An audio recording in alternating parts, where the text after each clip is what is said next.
going on, everybody? You watch Thisvthattv. You're watching my review of Persona 4 the animation and its conclusion special, Persona 4 the animation, No One Is Alone. I've also never played the PlayStation 2 classic Persona 4, so this review will be solely based on my experiences with the anime.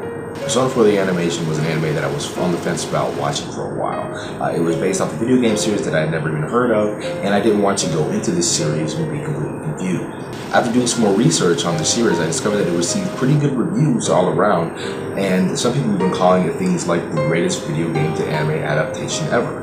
After finding out that the series was so close to the source material that I'd be able to understand without having to even play the video games, I decided that I would check this series out. Persona 4 the animation not only exceeded my expectations, but it managed to keep me thoroughly entertained from beginning to end.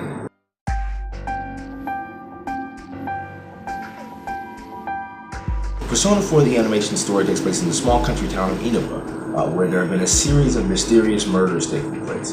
These murders seem to be connected to a mysterious phenomenon known as the Midnight Channel, and when the main characters are investigating, they discover a world hidden on the other side of the TV screen. In this newfound world, the characters not only uncover information about the mysteries of Inaba, but they also manage to discover new things about themselves. While it might seem like it, the story isn't just some cliche about the power of friendship and the journey of self-discovery, but even though those happen to be some prominent themes in the story. The mystery narrative was very interesting and was explained really well. It kept me invested in the story. I was always interested in what was going to happen next. The show is paced pretty well for the most part, and the story comes to a decently satisfying conclusion within the series' original 25 episodes, but the series' true ending is toward the conclusion special Persona 4 the animation, No One Is Alone. The ending does clear up a few things that were left out from the original ending, but it definitely feels rushed. While there are a lot of things that are crammed into the 30-minute conclusion, it does manage to provide us with a decent conclusion to the story. That being said, there are some things that Persona 4 the animation just doesn't explain at all. An example being the existence of the Velvet Room and the characters that seem to just live there. We really aren't given any information about either room, which is disappointing considering that they appear quite often in the series.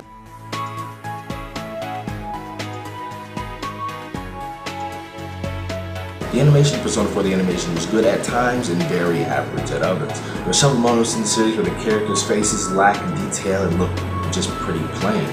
There is also this weird tint that shows up throughout the series that affects the skin color of the characters. But the backgrounds in the series are usually done really well, and the fight scenes aren't anything special, but they are decently animated and fun to watch.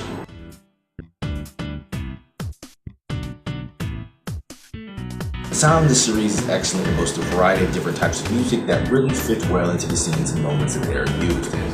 All of the openings and endings on the series are also very well done and extremely enjoyable to listen to. Even if you're a person that tends to just skip over an anime's opening and ending themes, you might find yourself watching and listening to these openings and endings several times over.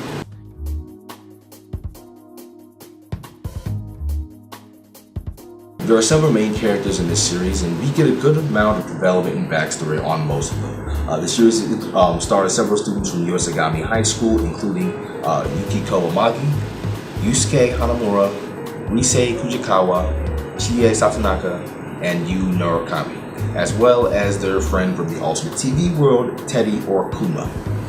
And I apologize if I pronounced any of their names wrong, but I think I got them right for the most part. Throughout this series, we're given background information about the majority of the characters. Each character goes through a pretty good amount of development throughout the series as well. While there are some of the supporting characters are given a fair amount of development and backstory, there are others that we learn little about. My main issue with the character is that we really aren't given much information about our main protagonist, Yuu Narukami. He does go through some development, but we really don't get to know anything about his backstory other than that he came from Tokyo. Teddie is also another character that doesn't get a lot of backstory or development.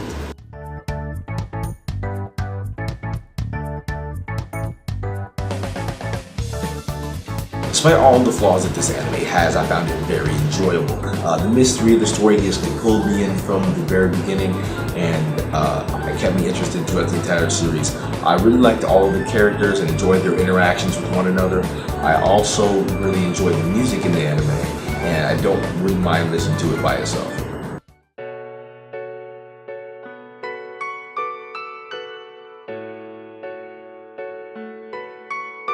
Here is the verdict and breakdown out of 5. Story 3.4, animation 3.2, sound 4.4, and characters 4.2, enjoyment 4.3 for a final verdict of 3.9 out of 5. Persona 4 the animation has its problems, but it's still a very enjoyable series to watch. Let me know what you guys think of this series if you've seen it already in the comment section down below. Or if you have any particular questions, you can also leave those in the comment section. Please like the video if you like the video, and subscribe if you haven't already. You can click the link on the screen right now and take you to my previous review of School Rumble. Thank you guys for watching, and I will talk to you guys later.